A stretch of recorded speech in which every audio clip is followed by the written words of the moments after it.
Hello বন্ধুরা, welcome back to my channel. তোমাদের সাথে চলে এসেছি আরও একটি নতুন ভিডিও নিয়ে। তো আজ বানাবো আমি চপ। তো কারণ আগের দিন একটা দিদিভাই আমাকে কমেন্ট করেছিল চপের ভিডিও বানাও, তো সেই কারণে আজ আমি বানাচ্ছি চপ। তো আলুটাকে প্রথমে সিদ্ধ করে নিয়েছিলাম, তারপর বেসনটাকে মাখিয়ে রেখেছিলাম। আর এখানে আলুটা সিদ্ধ হয়েছে কি দেখে নিই, তারপরে তুলে নেব। তো যাই হোক, যারা এখনও পর্যন্ত আমার চ্যানেলটিকে সাবস্ক্রাইব করোনি তারা ঝটপট সাবস্ক্রাইব করে নাও, কারণ কিছু সাবস্ক্রাইব করলে আমার চ্যানেলে 3000 সাবস্ক্রাইব কমপ্লিট হয়ে যাবে। তো এখানে দেখতেই পাচ্ছ, এখানে আমি কড়াইটা বসিয়ে দিয়েছি, তেল গরম হয়ে গেছে। তো তারপরে আমি মশলাটা করে নেবো। তো এখানে শুকনো লঙ্কা দিয়ে পেঁয়াজ দিয়ে আমি ভেজে নিচ্ছি। তো তারপরে আমি মশলাগুলো দিয়ে দেবো। তো ভিডিওটা ভালো লাগলে লাইক কমেন্ট শেয়ার সাবস্ক্রাইব করে দেবে আমার চ্যানেলটিকে। আর পরবর্তী ভিডিও কি বানাবো তাড়াতাড়ি কমেন্ট করো। তো এখানে আমার মশলাটা প্রায় কমপ্লিট হয়ে গেছে, আলুটা মাখিয়ে নিই। তো তারপরে আমি চপগুলো বানাবো, তো দেখতে থাকো ভিডিওটা। তো দেখতে পাচ্ছ আমার আলু এখানে হয়ে গেছে। তো তারপর আলুটাকে আমি কড়াই থেকে নামিয়ে নিলাম, কড়াইটা পরিষ্কার করে আবার উনুনে বসিয়ে দিলাম তেল গরম করতে, কারণ এবার আমি চপগুলো ভেজে নেব।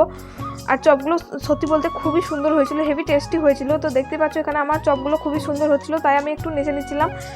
তো এরপর আমি খেয়ে দেখাচ্ছি কেমন হয়েছিল। তো আগেই বলে দিলাম খুবই টেস্টি হয়েছিল সত্যি করে। তো দেখতেই পাচ্ছ এখানে আমার চপগুলো ভাজা হয়ে গেছে। থ্যাংক ইউ বন্ধুরা, ভিডিওটা